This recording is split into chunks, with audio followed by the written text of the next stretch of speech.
marihuana es una droga que produce dependencia física, que produce dependencia psicológica y daños considerables a la salud. Eso fue la conclusión de la reunión clínica de la Universidad de Chile hoy día. Entonces yo creo que hay que volver a tener un discurso serio, basado en la evidencia y no...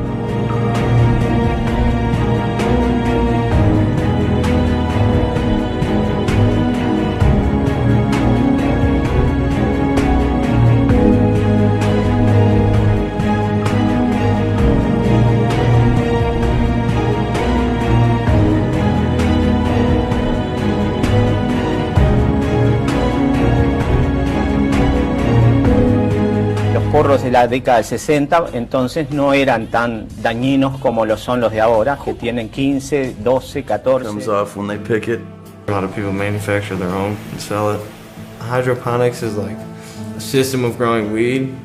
There's a lot of science, there's a lot of chemistry that go into wanting to make it stronger. And comparing it to what was available in the 60s and 70s, there is a huge difference in potency. It's so much more stronger, it's so much more intense, and so much more damaging to the body. The main mind-altering drug ingredient in marijuana.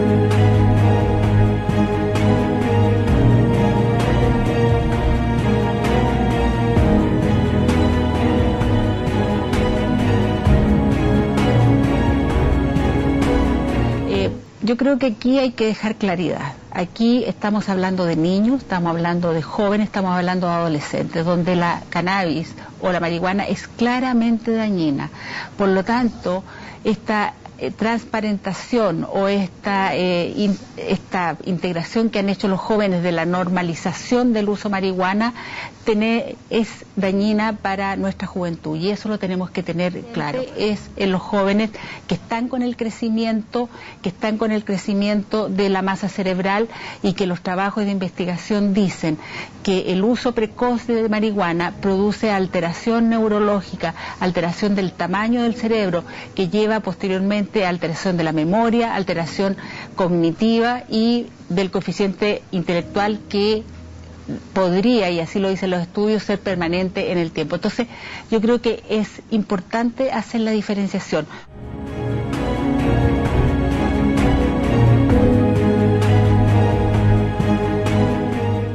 Para que se haga una idea, 1 de cada 10 adultos consumidores de marihuana en el último año tienen una dependencia.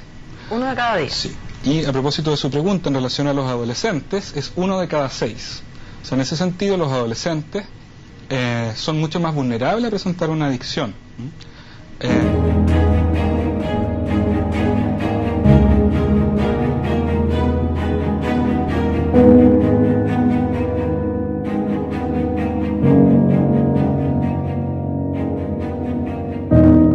Por ejemplo, si nos vamos a mirar CI, que es un estudio bien interesante que hay, la disminución del CI de 9 puntos es recuperable en las personas que parten consumiendo marihuana después de los 18 años. En las personas que parten consumiendo antes de los 18 años no es recuperable. O sea, quedan con un CI más bajo. Marijuana is a gateway drug. I mean, you can argue that all you want, if it is or it isn't. The fact of the matter is, when you smoke pot, the people that you hang out with are going to have other drugs around you. Eventually, you're going to run into it.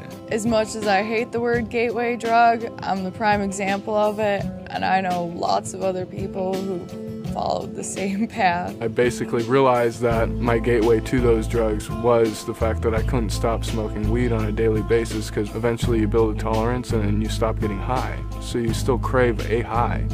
So you go out and look for other drugs. Which of course were even harder drugs. So that's how I tried coke, and I'll go over to another friend's house and people would show up with mushrooms. Hey, you want to buy mushrooms? After that, I started doing cocaine and Oxycontin. Do some heroin. Introduced to coke, Xanax, ecstasy, all that stuff. I wouldn't have touched any of that stuff because I wouldn't even know what being high was.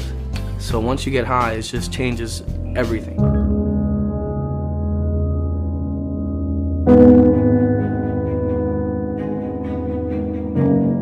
Con eso, partiendo por el uso medicinal, en resumen, no hay suficientes estudios para incluir, por ejemplo, a la cannabis como un fármaco de uso en pacientes en Chile ni en el mundo.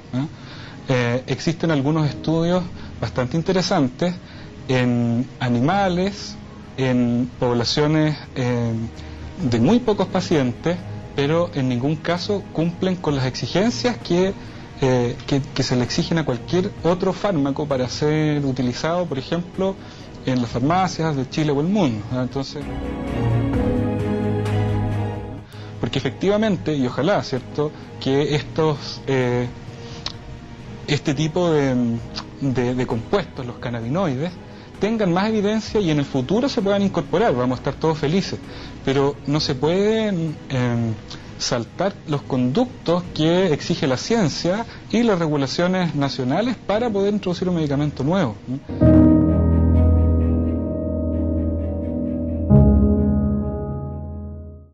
En ese sentido es muy importante diferenciar que la mayoría de los estudios no está hecho con la planta de marihuana, sino con derivados.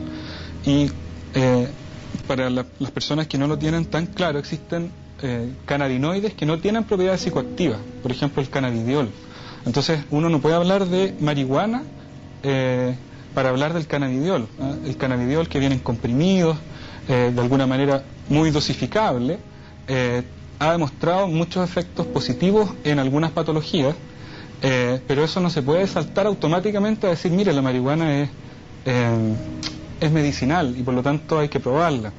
No, estamos hablando de ciertos compuestos específicos para ciertas indicaciones específicas. Es que efectivamente son paliativos por al menos 3 enfermedades y eso es una buena noticia para gente que sufre de estas enfermedades. No son los únicos, pero sí son paliativos. ¿Pero bajo qué formato? Bajo un formato farmacológico, es decir, donde están medido exacto las cantidades, etcétera. Y dado el peligro que conlleva su venta, bajo una receta retenida y con protocolos súper claros, tal cual la morfina u otros elementos que son complejos. Pero hay que recordar que las dosis a las cuales se usa con fines terapéuticos específicos son cerca de 30 veces menor que la dosis que genera fumarse un porro.